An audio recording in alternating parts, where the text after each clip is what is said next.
मेरा प्यार भरा राधे राधे। आज हम श्रीमद् भागवत के दसम स्कंद के 20वें अध्याय में प्रवेश करेंगे, जिसमें वर्षा और शरद ऋतु का वर्णन किया गया है। श्री सुखदेव जी कहते हैं, परीक्षित ग्वाल वालों ने घर पहुंचकर अपनी माँ बहन आदि स्त्रियों से श्री कृष्ण और बलराम की जो अद्भुत कर्म किए थे, दावानाल से उनको बचाना और प्रलंबासुर को मारना इत्यादि सबका वर्णन किया। बड़े बूढ़े गोप गोपियाँ भी राम और श्याम की अलौकिक लीलाएं सुनकर विस्मित हो गईं। वे सब ऐसा मानने लगे कि श्री कृष्ण और बलराम के वेश में कोई बहुत बड़े देवता ही ब्रज में पधारे हैं। इसके बाद वर्षा ऋतु का शुभ आगमन हुआ। इस ऋतु में सभी प्रकार के प्राणियों की बढ़ती हो जाती है। उस समय सूर्य और चंद्रमा बार बार प्रकाशमय मंडल बैठने लगे। बादल, वायु, चमक, कड़क आदि से आकाश क्षुब्ध सा दिखने लगा। आकाश में नीले और घने बादल घिराते, बिजली कौंधने लगती और बार बार गड़गड़ाहट सुनाई पड़ती। सूर्य, चंद्रमा और तारे ढके रहते। इससे आकाश की ऐसी शोभा होती जैसे ब्रह्म स्वरूप होने पर भी गुणों से ढक जाने पर जीवों की होती है। सूर्य ने राजा की तरह पृथ्वी रूप प्रजा से 8 महीने तक जल का ग्रहण किया था। अब समय आने पर भी अपनी किरण करों से फिर उसे बांटने लगे। जैसे दयालु पुरुष जब देखते हैं कि प्रजा बहुत पीड़ित हो रही है, तब वे दया परवश होकर अपने जीवन तक, प्राण तक निछावर कर देते हैं। वैसे ही बिजली की चमक से शोभायान, घनघोर बादल, तेज हवा की प्रेरणा से प्राणियों के कल्याण के लिए अपने जीवन स्वरूप जल को बरसाने लगे। ज्येष्ठ आषाढ़ की गर्मी से पृथ्वी सूख गई थी। अब वर्षा के जल से सींचकर वह फिर से हरी भरी हो गई। जैसे सकाम भाव से तपस्या करते समय पहले तो शरीर दुर्बल हो जाता है, परंतु जब उसका फल नहीं मिलता है तब हष्ट-पुष्ट हो जाता है।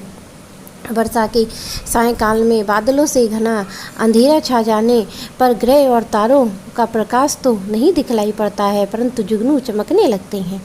जैसे कलयुग में पाप की प्रबलता हो जाने से पाखंड हो जाता है और वैदिक संप्रदाय लुप्त हो जाते हैं। जो मेढक पहले चुपचाप सो रहे थे, अब वे बादलों की गरज सुनकर टर टर करने लगे। जैसे नित्य नियम से निवृत्त हो जाने पर गुरु के आदेशानुसार ब्रह्मचारी लोग वेद पाठ करने लगते हैं। छोटी छोटी नदियाँ और जो ज्येष्ठ आषाढ़ में बिल्कुल सूखने को आ गई हैं, वे सब उमड़ घुमड़ कर अपने घेरे से बाहर बहने लगी। जैसे अजितेंद्रिय पुरुष के शरीर और धन संपत्तियों का कुमार्ग में उपयोग होने लगता है। पृथ्वी पर कहीं कहीं हरी घास हरियाली थी, तो कहीं कहीं बीर बटोहियों की लालिमा और कहीं कहीं बरसाती छत्तों के कारण वे सफ़ेद मालूम देती थी। इस प्रकार उसकी ऐसी शोभा हो रही थी मानो किसी राजा की रंग बिरंगी सेना हो। सब खेत अनाजों से भरे पूरे लहरा रहे थे। उन्हें देखकर किसान तो मारे आनंद के फूले न समाते, परंतु सब कुछ प्रारब्ध के अधीन है। यह बात न जानने वाले धनियों के चित्त में बड़ी जलन हो रही थी कि अब इन्हें अपने पंजे में कैसे रख सकेंगे। नए बरसाती जल के सेवन से सभी जलचर थलचर प्राणियों की सुंदरता बढ़ गई। जैसे भगवान की सेवा करने से बाहर और भीतर दोनों ही रूप सगुण हो जाते हैं। वर्षा और ऋतु हवा के झोंकों से समुद्र एक तो यूं ही उत्ताल तरंगों से युक्त हो रहा था, अब नदियों के संयोग से वह भी क्षुब्ध हो उठा। ठीक वैसे ही जैसे वासना युक्त योगी का चित्त विषयों का संपर्क होने पर कामनाओं से उभार से भर जाता है। मूसलाधार वर्षा की चोट खाते रहने पर पर्वतों की कोई व्यथा नहीं होती थी। जैसे दुखों की भरमार होने पर भी उन पुरुषों में किसी प्रकार की व्यथा नहीं होती जिन्होंने अपना चित्त भगवान को समर्पित कर रखा है। जो मार्ग कभी साफ नहीं किए जाते थे, वे घास से ढक गए, उनको पहचानना कठिन हो गया। जैसे जब द्विज जाति वेदों का अभ्यास नहीं करते हैं, तब कालक्रम वे उन्हें भूल जाते हैं। यद्यपि बादल बड़े लोक परोपकारी हैं, फिर भी बिजलियां उनमें स्थिर नहीं रहती हैं। ठीक वैसे ही जैसे चपल अनुराग वाली कामनी स्त्रियां गुणी पुरुषों के पास भी स्थिर भाव से नहीं रहती हैं। आकाश मेघों के गर्जन तर्जन से भर रहा है, उसमें निपुण इंद्रधनुष की वैसी ही शोभा हुई जैसे सत्व रज आदि गुणों के क्षोभ से होने वाले विश्व के बखेड़े में निर्गुण ब्रह्म की। यद्यपि चंद्रमा की उज्ज्वल चांदनी से बादलों का पता चलता, फिर भी उन बादलों से ही चंद्रमा को ढककर शोभाहीन भी बना दिया था। ठीक वैसे ही जैसे पुरुष के आभास में आभासित होने वाला अहंकार ही उसे ढककर प्रकाशित नहीं होने देता है।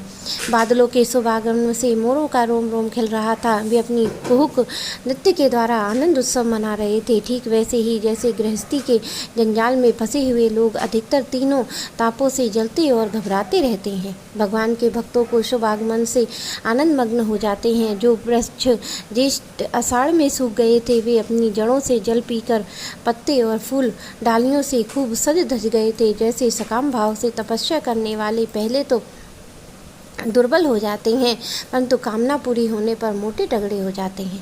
परीक्षित तालाब के तट कांटे कीचड़ जल के बहाव के कारण प्रायः अशांत ही रहते हैं, परंतु सारस के एक क्षण के लिए भी उन्हें नहीं छोड़ते थे। जैसे अशुद्ध हृदय वाली विषयी पुरुष काम धंधों की झंझट से कभी छुटकारा नहीं पाते हैं, फिर घरों में ही पड़े रहते हैं। वर्षा ऋतु में इंद्र की प्रेरणा से मूसलाधार वर्षा होती थी। इससे नदियों के बांध, खेतों की मेड़ें टूट फूट जाती थी। जैसे कलयुग के पाखंडियों की तरह मिथ्या मतवादों से वैदिक मार्ग की मर्यादा ढीली पड़ जाती है। वायु की प्रेरणा से घने बादल प्राणियों के लिए अमृतमय जल की वर्षा करने लगते। जैसे ब्राह्मणों की प्रेरणा से धनी लोग समय समय पर दान के द्वारा प्रजा की अभिलाषाएं पूर्ण करते थे। वर्षा ऋतु में इस प्रकार वृंदावन की इस प्रकार शोभायान और वे खजूर और जामुनों से भर रहा था। उसी वन में विहार करने के लिए श्याम और बलराम ने ग्वाल बालों और गौओं के साथ प्रवेश किया। गौएं अपने थनों के भारी भार के कारण बहुत धीरे धीरे चल रही थीं। जब भगवान श्री कृष्ण उनका नाम लेकर पुकारते, तब वे प्रेम परवश होकर जल्दी जल्दी दौड़ने लगतीं। उस समय उनके थनों से दूध की धार गिरती जाती थी। भगवान ने देखा कि वनवासी भील भीलनियाँ आनंद मग्न हैं, वृक्षों की पंक्तियाँ मधुर धार उड़ेल रही है, पर्वतों की झरझर करते हुए झरने झर रहे हैं।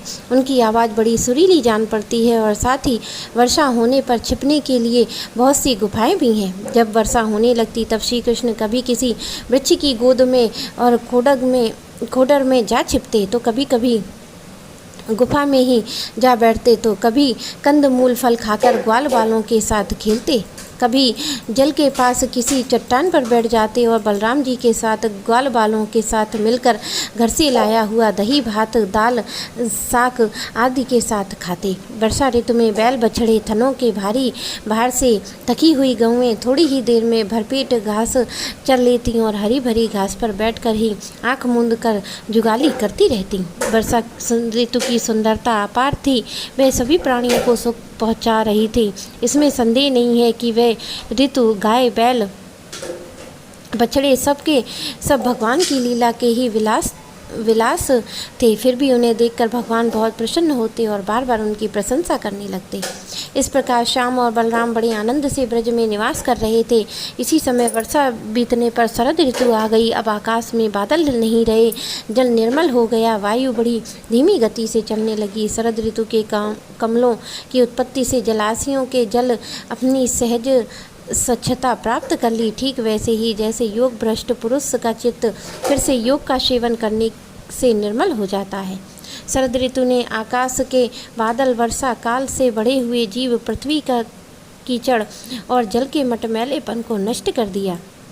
जैसे भगवान की भक्ति ब्रह्मचारी, गृहस्थ, वानप्रस्थ सन्यासियों के सब प्रकार के कष्टों और अशुभों का झटपट नाश कर देती है। बादल अपने सर्वस्व जल का दान करके उज्ज्वल कांति से सुशोभित होने लगे। ठीक वैसे ही जैसे लोक परलोक, स्त्री पुरुष, धन संपत्तियों, चिंता, कामनाओं का परित्याग कर देने पर संसार के बंधन से छूटे हुए परम शांत सन्यासी शोभायान हो जाते हैं।